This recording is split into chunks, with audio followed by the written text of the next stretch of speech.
What's up, Prize Fight fans? I'm Brian Tong, and we've got a battle for streaming box supremacy. It's a Prize Fight throwdown showdown between the Roku XDS and the Apple TV.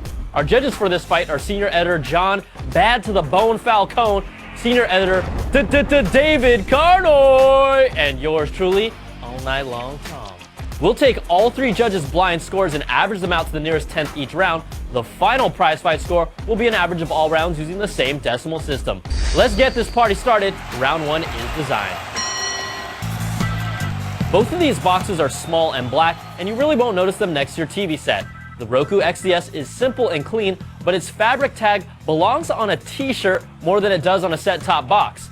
Apple stays true to tradition and can even make a streaming box sexy. It's the smallest component you'll have. It's about 50% smaller than the XDS, and its remote is just as sleek.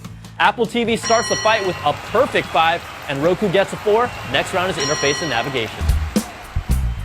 The Roku XDS has a simple interface that's very utilitarian.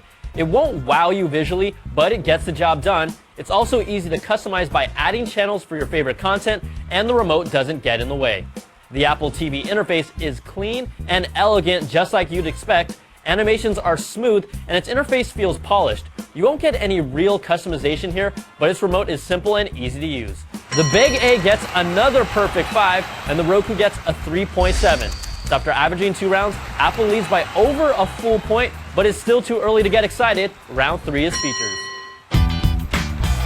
With the media box, you want options, and the Roku XDS connects to any TV with HDMI up to 1080p, component video, and composite. There's also a USB port for potentially streaming content off a connected thumbstick or hard drive in the future. Plus, you're getting dual band 802.11n and an Ethernet port for connectivity. Now, the Apple TV is pretty limited here. It brings HDMI at only 720p, and that's it. It won't connect to any non-HD television sets. Networking options include Wi-Fi and Ethernet, but it's pretty slim pickings. Roku strikes back with a perfect 5 of its own, and Apple gets a 3. Next round is content. With media streaming boxes, content is king. Netflix is the flagship service on both boxes, but you know us, we're hungry for more. Now, the Roku shines with over 100 channels of content like Amazon Video On Demand, Hulu Plus, Pandora for music discovery, and streaming music from the cloud with MP3 tunes. Plus, there's on-demand sports for Major League Baseball and the National Hockey League, and none of these services are currently available on Apple TV. Now, beyond Netflix, Apple's box has access to content from iTunes, but key shows like House, Fringe, or Modern Family aren't even available at the moment. It can stream iTunes from PCs on your local network, and you can watch YouTube. You can use AirPlay to view content from iOS devices on the big screen, but not all media content can be viewed, like videos playing in Safari or movies you recorded on your iPhone. It's a killer innovation, but it's still not fully baked. The Roku gets another 5 with its myriad content solutions, and the Apple TV gets a 3. So after averaging 4 rounds, Roku has taken the lead by 0.4 of a point. This one is still close, and the final round that decides it all is value.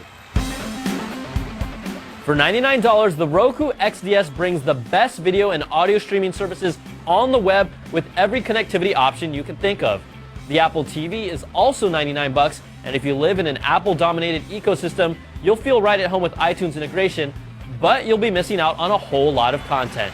In the final round, Roku gets another perfect 5, and Apple gets a 4. So let's average out all 5 rounds, and in a battle where the Big A dominated from the start, the Roku XDS came back with 3 perfect rounds, taking this face-off 4.5 to 4, and is your prize fight winner.